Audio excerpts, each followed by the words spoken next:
Confession time. Gather round, and if you have a top tale, send it to confessions@greatesthitsradio.co.uk. And if yours is our favourite one of the week, then a fantastic smart speaker can be yours. That's confessions@greatesthitsradio.co.uk. Judged tonight by producer Susie, live from the saloon bar. Susie from the pub, she's there. And Brother Matthew through the COVID secure glass. Yes. Today's comes from Thomas. Thomas, thank you very much indeed for sending in this. Father Simon and the Confessional Collective. Back in the summer of 1982, I was a young apprentice TV engineer working for the family firm, having recently finished school. I was attending day release at college, which you spelt wrong, but anyway. Okay. Should have stayed an extra day at college. Yeah. 1 day a week, and then learning on the job the other 4 days. And as I couldn't yet drive, I was buddied up with young Paul. Although he was called young Paul, he was actually older than me. But on one of the warmest days of the summer, we'd been working in our shorts and England shirts, as this was the year of the England World Cup squad. Of course. And their foray to Spain, and their, this time, more than any other time, hit in the top 40. Which I have to say, I'm very glad we don't play, because it's not very good. Terrible. Yeah. Utterly awful. Anyway, in 82, we didn't know such things. Young Paul knew the area well and suggested we should stop off after a nice little shop that sold ice creams just down by the side of the local church.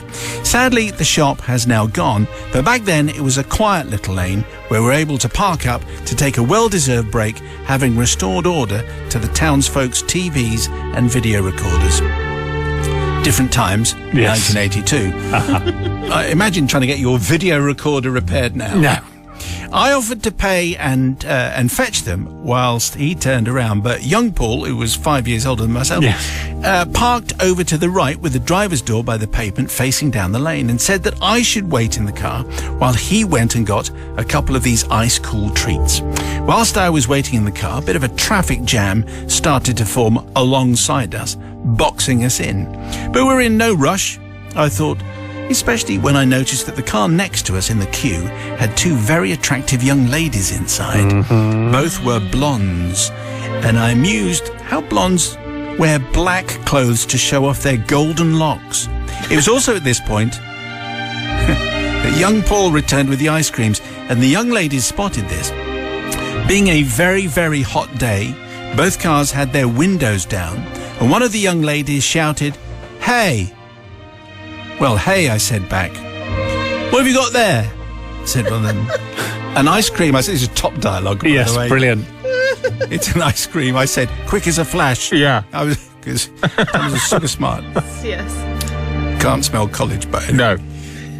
"Give us a lick," says one of these women in the car. Now, I have to say, as a 16-year-old lad, I was enthralled at these older girls who could drive paying me some attention. Hello. Also, not knowing what to say, I was like a deer in the headlights. I thought sharing an ice cream was a very unhygienic thing to do. You know, share ice creams. Think of all the germs. But on the other hand, she was very beautiful. It's quite a dilemma. I was torn. I mean, colds, coughs, flu and diphtheria all need to be considered. Yeah, they do. But also, she could be my future wife. I could be looking at the mother of my future children. Unlikely, but yeah. I handed my ice cream across between the cars and said the only thing that came to mind, which was, "Well, you wouldn't be so hot if you weren't all dressed up on one of the hottest days of the year." That was quite clever. "Right," said one of them, not responding with the cool chat that I was hoping for. "We're just very hot, that's all," she said. "But look at us," I said. "We're in shorts. You'd be much happier if you weren't all, dressed up in jackets and hats and everything." No. Meantime, the jam was just getting longer and longer and longer. I paid no heed. I was transfixed. They then tried to get young Paul's ice cream as well. But he said, "Did you see Brian Robson's goal against France?" Now, this was a great line, I thought. Yeah. But our new foxy friends looked totally unimpressed. "The ice cream shop is just there," he followed up with, "but you might make a mess on your fancy clothes. I'd recommend the blackcurrant mivvy." Again, nothing came back. However, the jam was easing, the cars were on the move, and the girl said suddenly, "Oh, we're going." "Cheer up, love," said Paul. Okay. And then the penny dropped. The jam started outside of the church. It was caused by the hearse Oh, no. that had been offloading a technical Undertaker reference, I think. Yeah. As we sat there, ice creams melting in our hand, the occupants of all the other cars, mourners, I guess you'd call them, probably, drove past, frowning, pointing and tutting at our inappropriate chatting up routine at a funeral. Obviously, they were overdressed due to protocol and tradition and respect, and we should have handed over both our ice creams to help their stressful and upsetting day. Now, says Thomas, we don't seek forgiveness from the occupants of the cars behind, who must have sat there watching and laughing at us, flirting with presumably the deceased's attractive younger family members, nor from the deceased themselves. Here's the most presumptuous line. Nor from the deceased themselves, who would probably agree life's too short and would rather have been enjoying a bit of flirting anyway. But from yourself, Simon, because this happened 40-odd years ago, and I've meant to send our confession in for a great many years, but never found time to do it. So I thought I would never get the chance, and now I'm doing it. Anyway, we resolved, Paul and I, in future, that if we ever saw beautiful women at a funeral on a hot day, we would say nothing at all. This is obviously... I mean, if you're going to learn anything in life, that's a very good life lesson to take, I think. Nice mix. So, it's Thomas's confession, inappropriate chatting up at what turned out to be a funeral, although he wasn't particularly aware of that fact. Sister Susie. Well, Thomas, just read the room or the street, because obviously you must have seen you were outside a church and there was, a hearse nearby and they were all dressed in black and you should have known. So for that reason, just because you were enamoured with their beauty and you didn't actually look at what was going on, I'm not going to forgive you. Brother from another country. I mean, am I missing something? I mean, they started it. They're the girls in the car were the ones saying, I want to have a go in your ice cream. So, is it so wrong? Is it so wrong to chat someone up at a funeral? I think the jury's probably out on that one. Toss a coin, could go either way. But also, I'm going to forgive just for the mention of Brian Robson's goal in the 82 World Cup. One of the fastest, I seem to remember, so well done. 30 seconds or something like that? Yeah, absolutely. Anyway, people's verdict, it's entirely down to you. 61054, start your word with Simon there. Need another weekend, says Justin. Don't think anyone's going to disagree with that. Finally a win, says Vicky. That is a England-West Indies. Okay, yes, by one run. Finally, yes. Cleaning cat vomit, that's Phil. Lovely. Keep soldiering on, says Misty. Yes. And Wordle in 6, says Nick. You're supposed to do it in 5, I think. But anyway, right. There you go. Matt hasn't done it, so he doesn't know what we're talking about. The people's verdict is in. It's tonight's confession, which was a shocker from Thomas and Big Paul, who embarked on some unwise chatting up at what turned out to be a funeral. People's verdict like this. Yeah, so Jerry says, forgiven. Brother Matt hit the nail on the head. They started it. But Jackie says, not forgiven. I'm with Sister Susie here. What did they want? A big sign stating it was a funeral? Read the room. Linda says, I have to forgive because I met my husband at a funeral, although he did wait until the following week to approach me. But Mitch says, definitely forgiven. I met my wife at a crematorium. I'm a funeral director and she was a chapel attendant. Very good. Okay, yes. So... meant to be. Does it feel as though that's forgiven? I think it is. Yeah, forgiven, like me. Is that because that's what you said? Yes, it is. Yeah, I think that's probably about right. Fancy a smart speaker? Just drop us your confession. confessions@greatesthitsradio.co.uk. But they're the arrangements for the time being, as we embark on another very fine confession, as sent in by Trevor, who sent his confession to confessions@greatesthitsradio.co.uk. Should it be the finest? Trevor will find himself with one of our smart speakers. Simon and the conscience of the collective coven. Ooh. Different.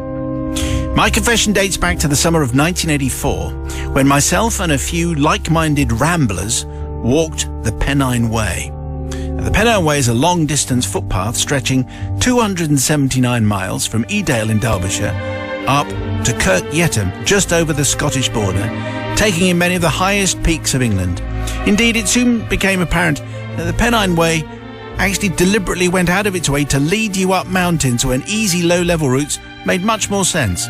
This was not just A jolly ramble, Father Simon, oh no, as we were raising much-needed funds for our local St John's Ambulance Brigade, who were kitting out their new second-hand ambulance. So it was kind of new, but it was definitely second-hand. We were also sponsored by the local pub, who provided sweatshirts and kept a map behind the bar, proudly displaying our daily progress. Not being quite as intrepid as my fellow Pennine Wayers, myself, the wife of one of the walkers, their young daughter, and Max the Scotty dog. I'm not sure if we've changed the name of the dog. Scotty dog. Let's just say Max is fine. Yeah. Were to service the crew on the sponsored walk. This entailed pitching and striking camp most days, collecting the weary walkers each evening, and dropping them back on their way the following morning. We hired a minibus from the local school. The minibus was dark blue and bright yellow, with a large roof rack to which we lashed placards advertising our journey, which gave it the air of an ice cream van. The walk went splendidly well, and 2 days ahead of schedule, we cracked a bottle of warm champagne outside the pub at Kirk Yetton.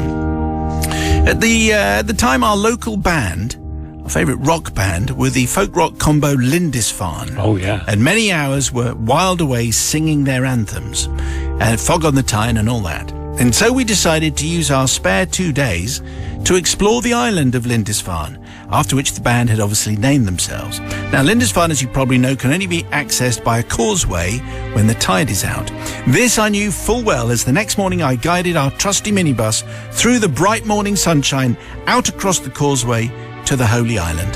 The day was spent exploring coastline, castle, priory ruins and gift shops before adjourning to a local hostelry specialising in great food, fine conversation and real ale. Of course.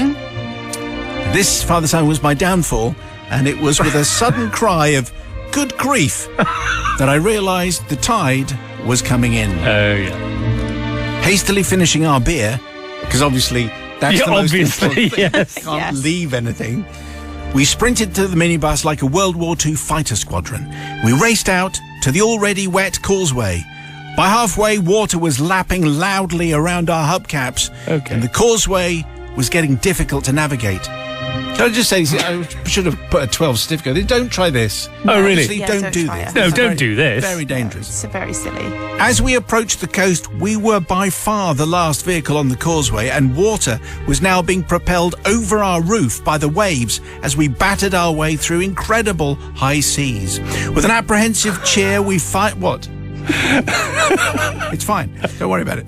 With an apprehensive cheer, we made dry land and hurried back to our campsite before adjourning to another hostelry for more real ale. Oh, right. And then some more real ale.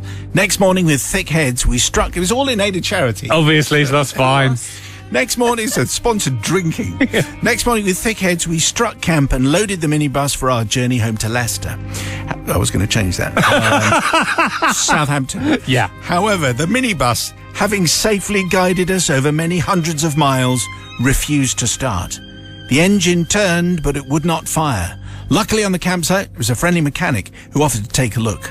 After much tinkering with spark plugs and distributors and things like that, the engine spluttered into sluggish life.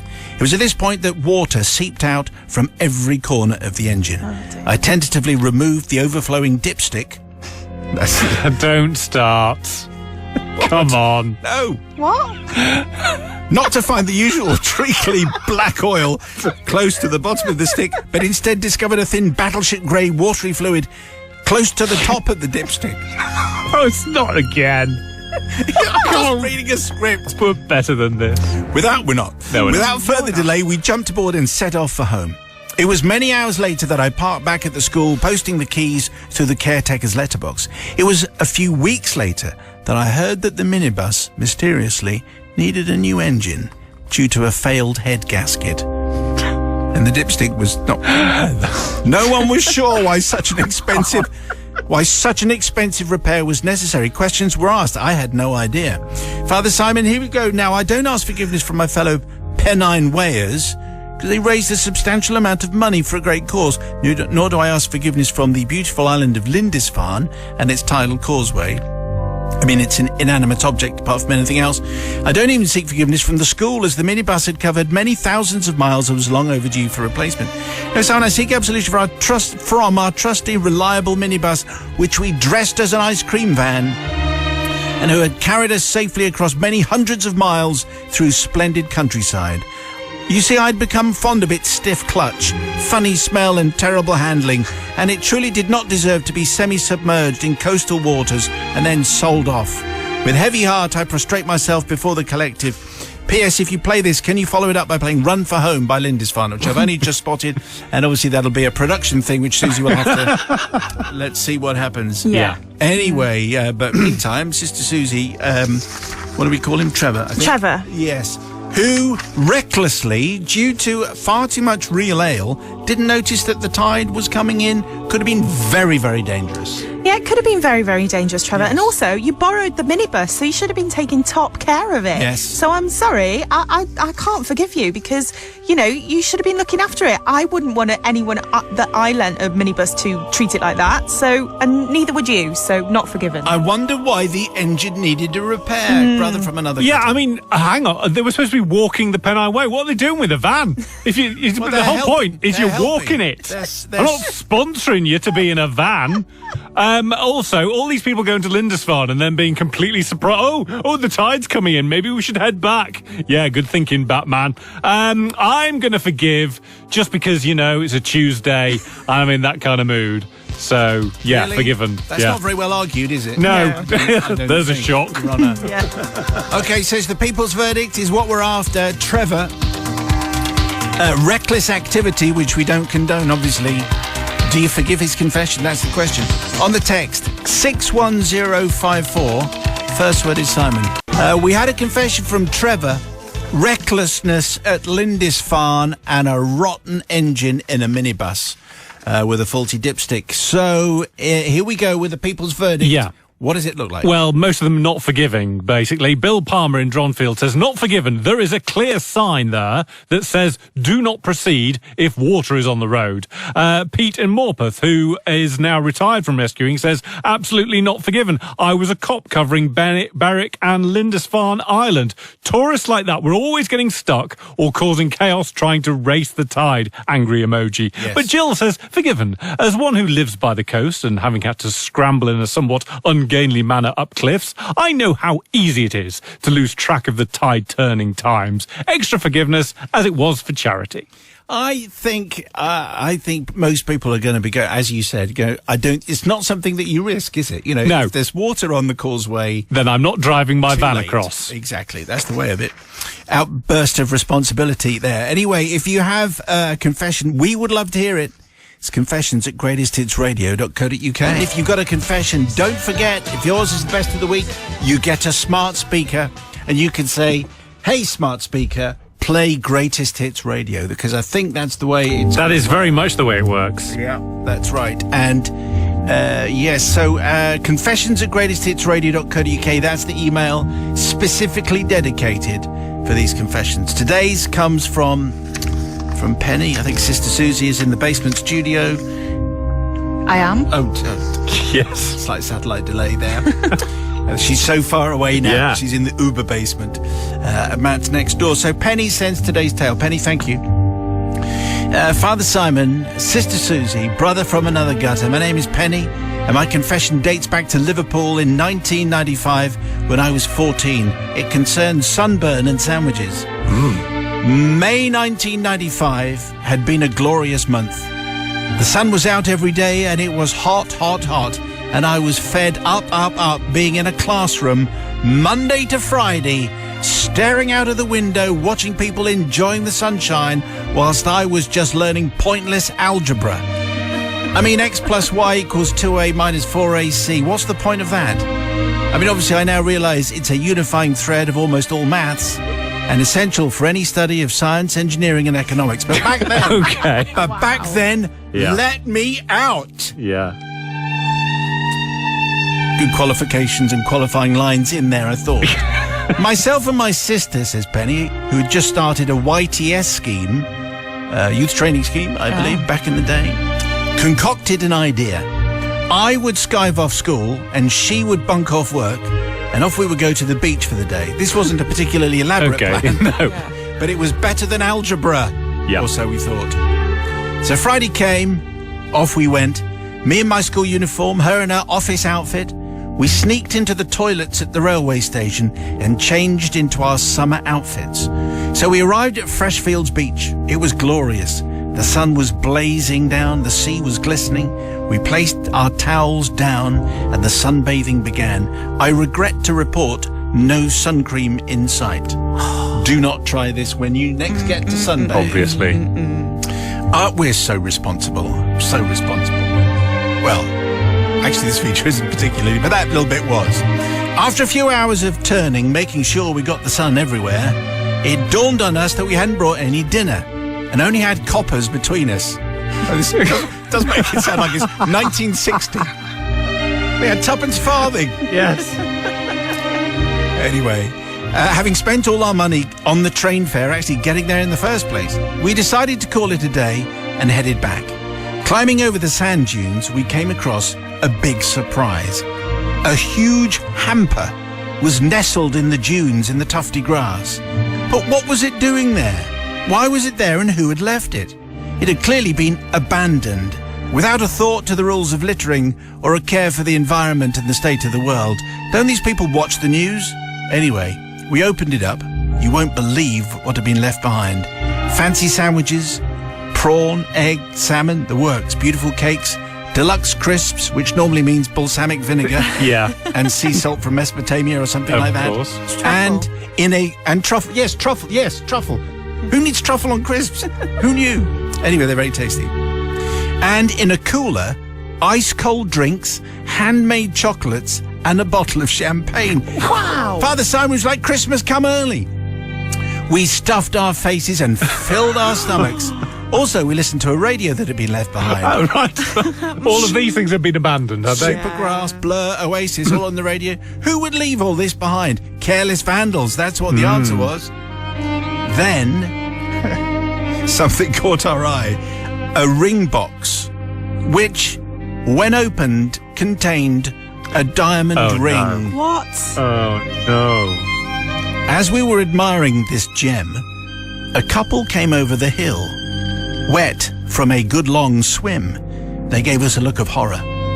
We went white. Well, we were pink, but we went white. It dawned on us that the feast hadn't been abandoned. Quelle surprise. Worst of all, it had been a surprise for the lady. The man with her was clearly planning a proposal. I suppose it could have been the other way around, but no, that's what Penny thinks. Mortified, instead of apologising, we jumped up and ran as fast as we could. So we weren't that mortified, actually. Mortified, instead of apologising, we jumped up and ran as fast as our burnt legs would carry us over the sand dunes and out of sight. Thank you, cellos. We were so embarrassed. We had ruined what was meant to be one of the romantic moments of their life. We were awful human beings, says Penny. Nature has a way of punishing us, of course. We'd been lying in the 30-degree sun for hours without factor 30. We were burnt to a crisp. We couldn't walk properly. We were so stiff and sore we looked like 2 bottles of tomato ketchup. I particularly looked ridiculous. I will never forget that day, and it's like a comical folk legend in our family. Even now I wonder if the lady actually accepted the proposal and if they're still together.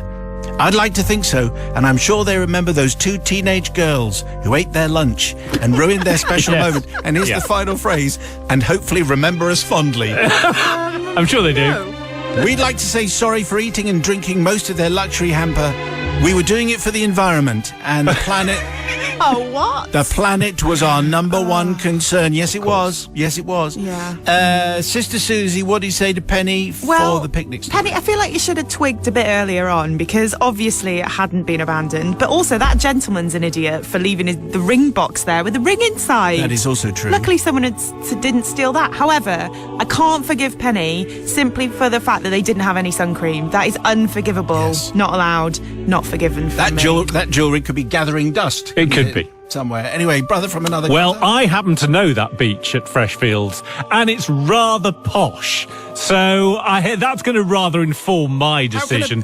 A beach The is a beach, beach. that beach, believe me, it's pretty posh. What, And also that bloke with his leaving his hamper, putting the rest of us who did sort of standard proposals, to shame. Oh no, I've got a hamper and it's got the ring and it's got all the truffle shavings and all of that in. Unlucky sunshine, living in Freshfields with your truffle shavings. Not this time. So I choose to forgive. Oh, you are? Okay, you are Yeah. going to forgive. So you're going to Okay. forgive Penny? Yeah. Okay, all right. Well, very nicely argued. People's verdict, please. Do you forgive, yes or no, on the text? Let us know. Forgiveness or no for Penny. 61054. First word is silent. Top confession, I think, today from Penny involving the hamper and the posh beach. A totally new concept to me. People's verdict, here it comes. So John says, forgiven. How were they to know that it had just been left? As they said they were helping the environment. By the time they realised, it was too late. And Wayne says, I know that beach and I agree with brother Matt. It's posh. So therefore, the guy who left it unattended could probably afford to feed the poor kids. It's a beach. Forgiven. It's got sand dunes and the sea. How can it be Beach. posh? It's posh. Do you mean posh people go there? I do. Okay, is that what you mean? Right, okay. Your story would be very welcome and maybe you'll get the smart speaker. We'd love to hear from you. Confessions at greatesthitsradio.co.uk. Well, it's ABC and this is Greatest Hits Radio and it is Drive Time, Foodie Thursday on the way. But first of all, here's the last confession of the week and then we have to decide which is our favourite and then we vote and then we hand out the weekly award of the smart speaker. The last one today comes from Sam Grayling, in fact. There we go. Full name, although I've made up both. So there you go. Father Sam, the Faithful Collective. Just checking in that Sister Susie's there. Yes. Brother Matthew. Yes. Just checking in. Good. I haven't faded you up. No, that's why. I am pretending it's sort of your fault. Yes. Spotted that. Yeah. Father Simon, the Faithful Collective. Although this incident occurred some years ago and the thought of it still makes me cringe, I'd like to share it with you all to demonstrate what a moment of carelessness can lead to. We've all had those moments. 1 minute life is straightforward and the next, oh my goodness me. It was probably this that led Paul McCartney to pen Yesterday. When all my troubles seem so far away, well, here's my equivalent, says Sam. It all started one lovely summer evening. I was travelling home after work when I noticed the most beautiful orange sunset. So pulled off the road to admire nature's most amazing vista. The sun was starting to disappear behind the South Downs, reflecting off the river and the water covering the floodplain. In the foreground, a herd of shaggy brown cattle munched on the grass. I reached for my trusty camera, I took a photo and left. At home, I downloaded this photo to an album on my laptop and thought no more about it. The next evening, I was watching the local news on regional television when the weather forecast came on, including viewers' submitted photos. I mentioned to my wife that the quality of these submissions was essentially rubbish. Okay. She said, well, you couldn't do any better. Well, I thought, well, maybe I could.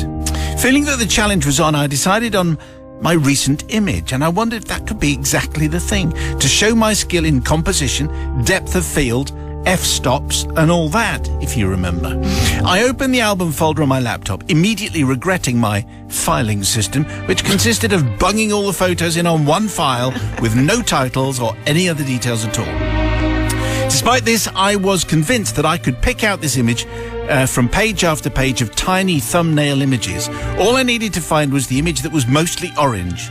After about 5 minutes, sifting through many hundreds of random downloads, I found what I was looking for and hurriedly attached it to my email to the TV company. A couple of days later, I received an email from the actual weatherman, not only informing me that they were going to use my photo on the forecast after the early evening news that day, but complimenting me on one of the best photos they had ever received. Wow, here we go. I felt so proud and excited that fame had come a-knocking at last. We settled down to witness my magnificence. The big moment finally arrived, and there it was. A photograph taken on our holidays many years previously, clearly showing the island of Capri. rising up from the vast expanse of the deep blue Tyrrhenian Sea with the setting sun behind. You could see ruins of imperial villas, limestone sea stacks, dozens of Italian millionaires' boats bobbing on the water. Took me a second or so to realise the magnitude of my mistake and the potential fallout. Anonymity was not an option, as the caption below read, "Pulborough Brooks at sunset by Sam Grayling." I had visions of Pulborough residents looking at each other and saying, "What the blazes?" The days went by, and apart from the scene being repeated over and over again on the late night news, which I observed through gaps in my fingers, I never heard another thing. I mean, Pulborough Brooks is a lovely place, but it's a lowland wet grassland, a floodplain crisscrossed by ditches, not a sun-kissed Italian pleasure playground. But the die was cast. I was the man who couldn't tell Sussex from an Italian island. All the conversations would go like this. "Here, Simon, take a photograph of my Mini. Make it look like a Ferrari." "Here, Sam, take a picture of my wife. Make her look like Sophia Loren." All that kind of thing. Loren. That's how they talk in Pulborough. I would therefore like to beg forgiveness from the West Sussex folk who witnessed this Italian seascape with a 600-metre rock sticking out of it whilst wondering why they never noticed it before. And also to the celebrity weather forecaster who clearly thought he knew what I was doing, when clearly I absolutely didn't. Beautiful mix on the Fabulous. music. So smooth. I'm going to release a CD of the top music mixes. Oh, wow. I think. That'd be great. Anyway, so Sam, a bit of a mix-up. You can't tell his Pulborough from his Italian Capri. That's what the problem is. Sister Susie. Well, Sam, I feel like, maybe your filing system should be better, but I feel like we've all been there. You maybe should have checked. What, Pulborough? However, what my point is you sent it to the regional TV channel. Surely they should know the region that they're in, true. and know it wasn't part of their region. So they shouldn't have even put it on the telly in the first place. So I'm in a forgiving mood, Sam. okay. So I'm going to forgive you. I mean, clearly they mistook Capri for Pulborough as well. Brother from another gutter. Nail on the head, Suze. Absolutely right. What's this regional? Who is it? Is it Look Southeast? Spotlight on Southeast? South Today with Bruce Parker. South Today could be them. I mean, you'd think you'd know your own patch. I mean, surely the medieval villas and the yachts would have given it. South Downs, by the way, is a gorgeous part of the world. It is. Know it very well, but don't remember seeing any medieval villas on the side there. So I am gonna forgive. Was that a Sussex accent? It was. It was. That's, Circa. they all talk like that. Indianapolis. On the South Downs. Okay, so it's the people's verdict, please. How do you feel about Sam's confession tonight? Confusing the Isle of Capri for Pulborough. Well, on the text 61054, first word is Simon. Forgiveness, yes or no? Today's confession last of the week from Sam Grayling, who couldn't tell the difference between Pulborough and the Isle of Capri. That's basically where we were. People's verdict, here it comes. So Peter in Liverpool says, totally forgiven. Matt and Susie are right. It is the responsibility of the TV company to check that their contributors are correct. They clearly didn't do their research or fact-checking. Not his fault it ended up on the telly. Rachel says, as someone who's completely incapable of attaching photos to anything, then I feel for Sam. Definitely forgiven, no harm done. If you have a confession, we would love to read it on next week's programme. Confessions at greatesthitsradio.co.uk. Confession of the week, though, who gets the smart speaker? Monday's confession was from Thomas and Big Paul, who embarked on some unwise chatting up at what turned out to be a funeral, if you remember, with the ice creams and everything. Next up, Trevor's confession, a tale of recklessness at Lindisfarne and a rotten engine with a faulty dipstick, which was Matt's favourite. Okay. Penny provided yesterday's confession, which was the hamper on the posh beach. Posh beach. Far away in time. And you've just had the final confession of the week from Sam with the wrong photograph. All the faults of regional television. Matt is going to go first. So I'm going to go for Penny on the posh beach. I'm going to go for funeral chatting up, I think. So it's nicely poised. Oh, here we go, Suze. Oh, well, I can't give it to the beach because she stole the hamper and ruined the proposal. She So it has to be the funeral one. Okay, Outvoted again. Okay, that's Thomas cream. and Big Paul. Basically, you don't want Matt to like your confession because it's not going to win. So we're handing out the smart speaker. Well done, Thomas and Big Paul. Not their actual names. You can get it next week. Confessions at greatesthitsradio.co.uk.